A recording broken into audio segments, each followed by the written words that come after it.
بسم اللہ الرحمن الرحیم یاسین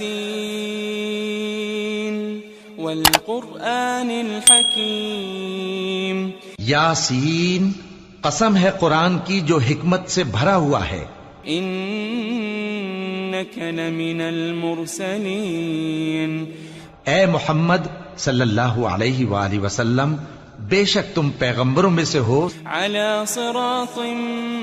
مستقیم، سیدھے رستے پر ہو. تنزیل العزیز الرحیم،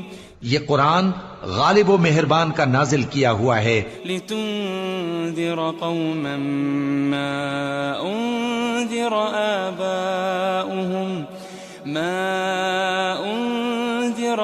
آباؤهم فهم غافلون، تاکہ تم ان لوگوں کو اکڑی ہوئی ہیں. وجعلنا من بين أيديهم سدا ومن خلفهم سدا فأغشيناهم فهم لا يبصرون، اور ہم نے ان کے آگے بھی دیوار بنا دی اور ان کے پیچھے بھی، پھر ان پر پردہ ڈال دیا تو یہ دیکھ نہیں سکتے. وسواء عليهم أأنذرتهم أم لم تنذرهم لا يؤمنون، اور تم ان کو خبردار کرو یا نہ کرو، ان کے لیے برابر ہے، یہ ایمان نہیں لائیں گے. انما تنذر من اتبع الذکر وخشی الرحمن بالغیب فبشره بمغفرة وأجر کریم، انی اذا لفی ضلال. جب ان سے کہا جاتا ہے کہ جو تمہارے آگے اور جو تمہارے پیچھے ہے اس سے ڈرو تاکہ تم آتے اور جو کچھ ظاہر کرتے ہیں ہمیں سب معلوم ہے. اولم یر الانسان انا خلقناه من نطفة فإذا هو خصيم مبين، کیا انسان نے نہیں دیکھا کہ ہم نے اس کو نطفے سے پیدا کیا، پھر وہ تڑاک پڑاک جھگڑنے لگا. وضرب لنا مثلا ونسي خلقه قال من يحيي العظام وهي رميم، يحييها الذي أنشأها أول مرة وهو بكل خلق عليم. کہہ دو کہ ان کو وہ زندہ کرے گا جس نے ان کو پہلی بار پیدا کیا تھا اور وہ ہر طرح کی تخلیق کو جانتا ہے. الذي جعل لكم من الشجر الأخضر نارا فإذا على صراط مستقيم، تنزيل العزيز الرحيم، لتنذر قوما ما أنذر آباؤهم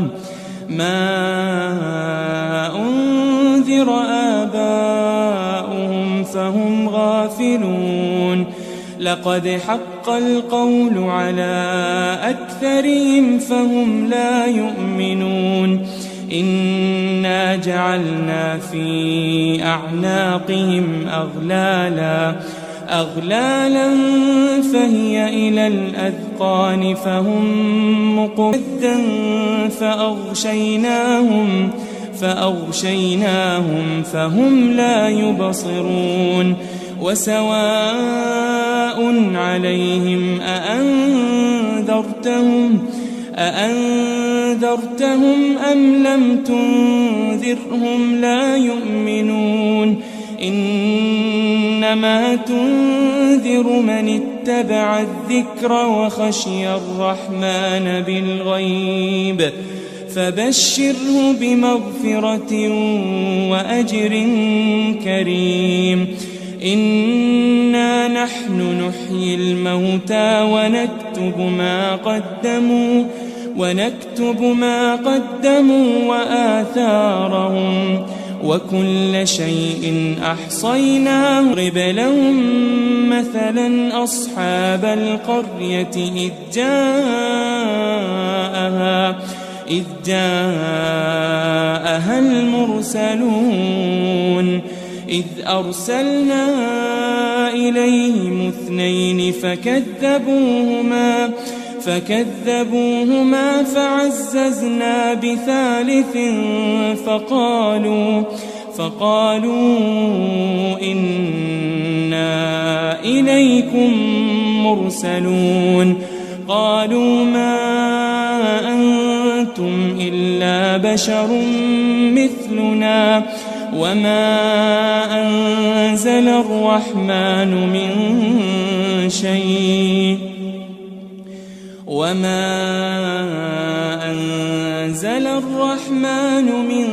شيء إن يردني الرحمن بضر لا تغن عني شفاعتهم شيئا ولا ينقذون إني إذا لفي ضلال مبين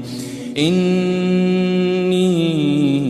آمنت بربكم فاسمعون قيل ادخل الجنة قال يا ليت قومي يعلمون بما غفر لي ربي وجعلني من المكرمين وما أنزل النهار نسلخ منه النهار فإذا هم مظلمون والشمس تجري لمستقر لها ذلك تقدير العزيز العليم والقمر قدرناه منازل حتى عاد كالعرجون القديم لا الشمس ينبغي لها أن تدرك القمر ولا الليل سابق النهار وكل في فلك يسبحون وآية لهم أن مثله ما يركبون وإن نشأ نغرقهم فلا صريخ لهم ولا هم ينقذون إلا رحمة منا ومتاعا إلى حين وإذا قيل لهم اتقوا ما بين هذا ما وعد الرحمن وصدق المرسلون إن كانت إلا صيحة واحدة فإذا هم جميع لدينا محضرون فاليوم لا تظلم نفس شيئا ولا تجزون إلا ما كنتم تعملون إن أصحاب الجنة اليوم لهم فيها فاكهة ولهم ما يدعون سلام قولا من رب رحيم وامتازوا اليوم أيها المجرمون ألم أعهد إليكم يا بني آدم ألا تعبدوا الشيطان إنه لكم عدو مبين وأن اعبدوني هذا صراط مستقيم ولقد أضل منكم جبلا كثيرا أفلم تكونوا تعقلون هذه جهنم التي كنتم توعدون اصلوها اليوم بما كنتم تكفرون اليوم نختم على أفواههم وتكلمنا أيديهم وتشهد أرجلهم بما كانوا يكسبون ولو نشاء لطمسنا على أعينهم فاستبقوا الصراط فأنى يبصرون ولو نشاء لمسخناهم على مكانتهم فما استطاعوا مضيا ولا يرجعون ومن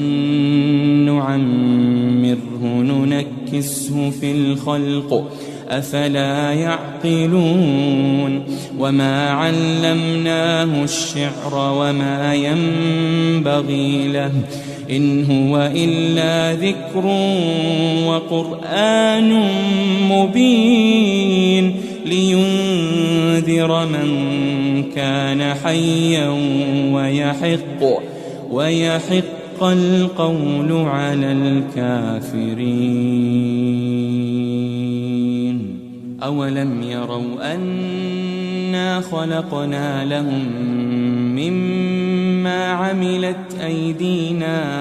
أنعاما فهم لها مالكون وذللناها لهم فمنها ركوبهم ومنها يأكلون ولهم فيها منافع ومشارب أفلا يشكرون واتخذوا من دون الله آلهة لعلهم ينصرون لا يستطيعون نصرهم وهم لهم ما يسرون وما يعلنون أولم ير الإنسان أنا خلقناه من نطفة فإذا هو خصيم مبين وضرب لنا مثلا ونسي خلقه قال من يحيي العظام وهي رميم قل يحييها الذي أنشأها أول مرة وهو بكل خلق عليم الذي جعل لكم من الشجر الأخضر نارا فإذا أنتم تكذبان خلق الإنسان من صلصال كالفخار وخلق الجان من مارج من نار فبأي آلاء ربكما تكذبان رب المشرقين ورب المغربين فبأي آلاء ربكما تكذبان مرج البحرين يلتقيان كما تكذبان يخرج منهما اللؤلؤ والمرجان فبأي آلاء ربكما تكذبان وله الجوار المنشآت في البحر كالأعلام فبأي آلاء ربكما تكذبان كل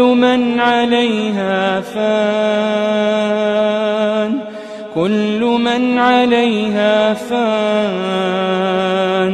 ويبقى وجه ربك ذو الجلال والإكرام فبأي آلاء ربك لا تنفذون إلا بسلطان فبأي آلاء ربكما تكذبان يرسل عليكما شواظ من نار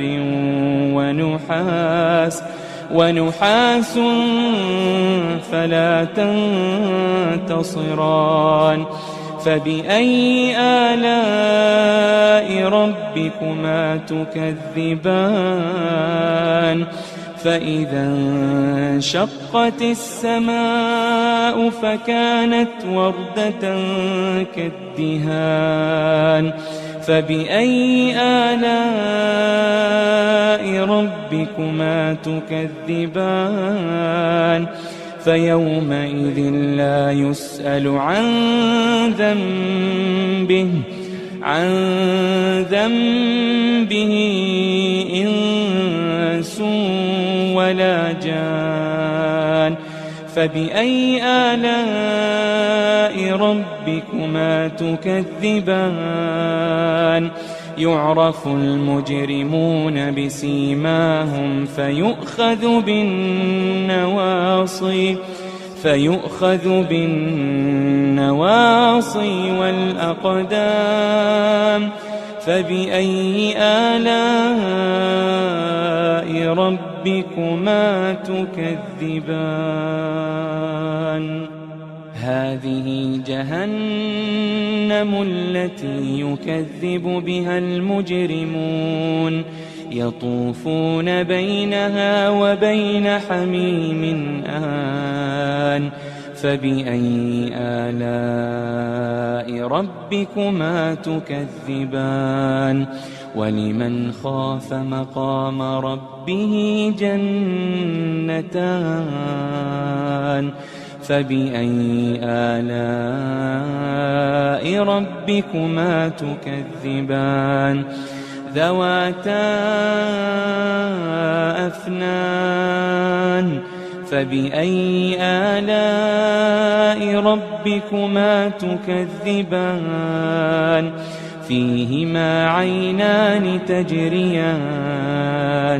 فبأي آلاء ربكما تكذبان فيهما من كل فاكهة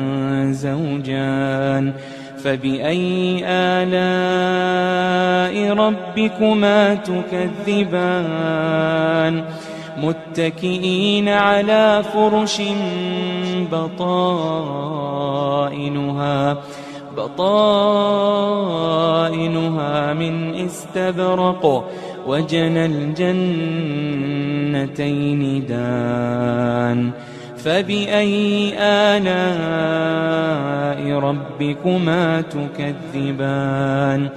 فيهن قاصرات الطرف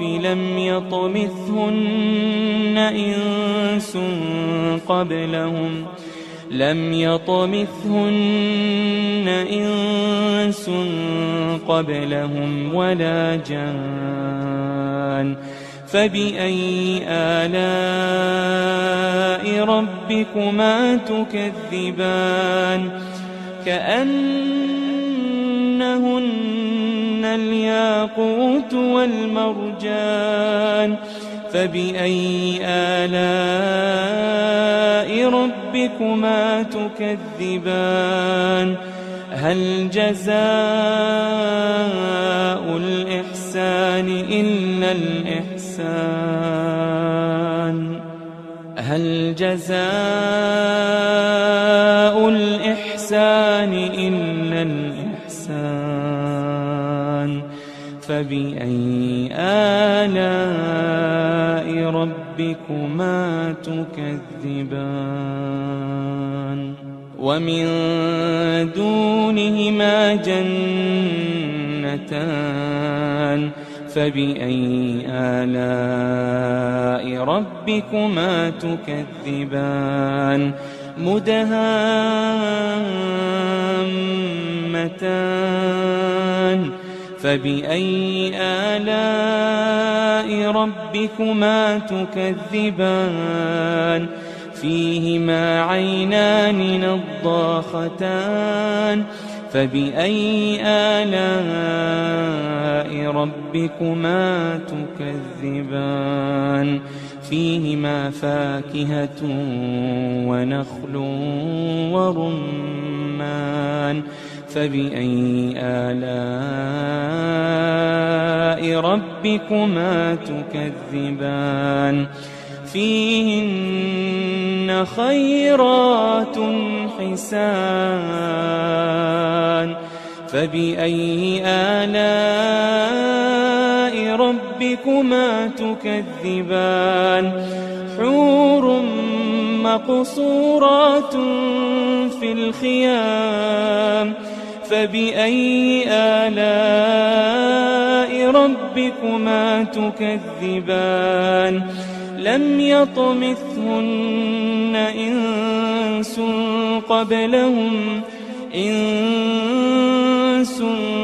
قبلهم ولا جان فبأي آلاء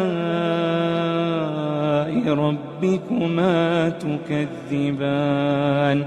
متكئين على رفرف خضر وعبقري حسان متكئين على رفرف خضر وعبقري حسان